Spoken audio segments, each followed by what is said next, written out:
Hi guys, well it's weekly wrap time, and as you can see I'm on my own. Chris is gallivanting around the countryside, so you've just got me, I'm afraid, but I'll try to be a little quicker than Chris was last time.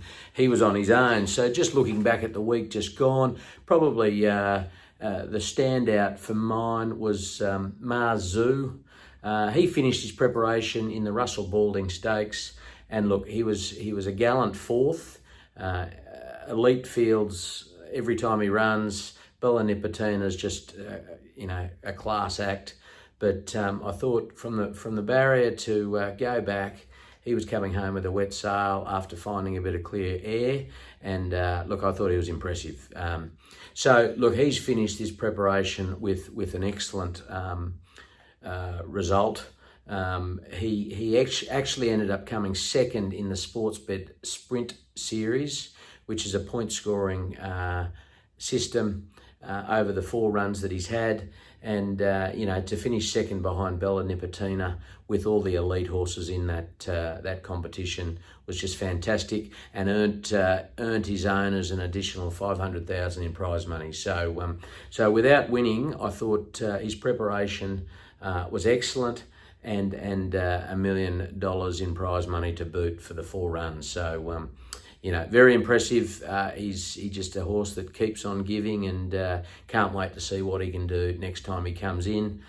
He just seems to be, sitting right in that elite company, and hopefully his next win is not too far away. But so congratulations all the Marzu owners. Moving on to this week, big day tomorrow, very big day tomorrow. We've got 4 runners across a few states. And locations, but I'll start with Rosehill. Big day at Rosehill tomorrow. We have Hiawatha, our Irish horse. He's don't know when I'll start calling him our Aussie horse, but he's second up. This preparation looked like he returned really well after a very good run at Kembla Grange, and a good second behind what looks like a class horse. So a previous run was in a Group 1. So look, you don't often run into those at Kembla Grange, but they gap the rest of the field. So look, he looks like he's returned really well. He's stepping up in trip and grade tomorrow. He's up to the 2400, and looks to be a nice race for him. He's drawn barrier 2. And he's got Tyler Schiller on board, who's in good form. So hopefully he can get a good run in transit, and hopefully he's in the finish. Be great to get a result. He's been close plenty of times, but hopefully he's just returned a better horse this preparation, and we can get that result. Then we've got Miss Hellfire in the Group 2 Hot Danish Stakes. Over 1,400 metres. She's stepping up to 1,400 metres for only the second time in her career. So it'll be interesting to see how that pans out. She's drawn barrier 1, which really helps being up in trip. Jason Collard on board. Really strong field. Some class horses in it, fillies and mares. But look, if she produces a finish like she did in the Niverson, stepping up in trip, I think she'll be right in the finish, and hopefully she can give us a lot of joy tomorrow, because she's earned it, and so have her owners. So that'd be nice to see her get a stakes result there. But then we move on to Wyong. We've got Merchant Lady in the last up there. She's resuming after a spell. She's lightly raced. She's 5 starts for 2 wins and 2 placings. First up, she's 2 from 2. So look, she's looking like she's returned again very nicely. She's had a couple of nice trials for the new stable.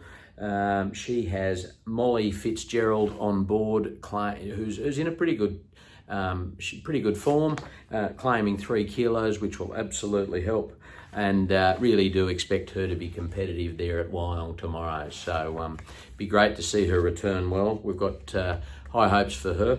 And then we've got Cadal, who is set. Well, we've accepted for Dubman, stepping up in trip to a mile. Unfortunately, drawn widest barrier. So we're just going to keep an eye on that. Look, he's been very close to his preparation without getting a result. Robbie Dolan, Melbourne Cup jockey, he rode him last start and suggested he might get to a mile. He's never tried it before, so look, we'll play it by ear, but there's a couple of good options for him next week as well. So we'll just see where he goes, but would absolutely love to get a result for his owners. So we'll see how we go. That's the runners for tomorrow. Monday, we have one trialist. We've got Zusain Bolt stepping out for the new stable, the Neesham Archibald stable, for the first time. They're really happy with this horse. He's a big lump of a lad, and we'll look to get over a trip this preparation, but just keen to get him to the trials. Annabelle and Rob have been very happy with him, and it's exciting times. He's 4 starts, 1 win, 1 place. So he's started his career well. So that's it for the runners this week. Good luck to all the owners involved, and can't wait. Hopefully we can get a few results over the weekend. Red hot tip time. Chris didn't tip last week. I did, and I've had a few people say they missed it. So you missed another win at good odds. And wasn't it a run? Switzerland in the Coolmore Stud Stakes, as I said last week, a stallion making race, but he was absolutely sublime. So he just blew them away. So it was great to see that, and obviously if you had a few dollars on it, that might have helped as well. He was paying $6, so got 1 win last week. Hopefully I can get you a few more this week. Another tough day, another great day of racing, both in Sydney and Melbourne's a cracker. So here we go. I don't have anything from Chris. He suggested his tip was not to listen to mine. But anyway, you can make your own decisions on that. So I have 3 at Flemington, starting with race 4, the Welcome Stakes. I'm on number 4, Ray Magniero, paying $5. Then race 6, the Champions Sprint. Awesome field again. Just the elite, probably almost an Everest field. I'm on number 1, Giga Kick, to upset Bella Nipotina backing up. So number 1, Giga Kick, paying $5. Move to race 7, the Champions Mile. Hell of a race as well. I'm on number 13, Broadsiding. Going against some of my favourite horses, actually, but in Fangirl and Mr. Brightside. Obviously, Pride of Jenny also in the race, but I'm on number 13, Broadsiding. His run behind, obviously, Via Sistina, who was in a class of its own, but Broadsiding had an excellent third in the Cox Plate, so I'm thinking, with the big straight, he's a good chance at $6. Then we move to Rosehill race 9. It's a benchmark 78.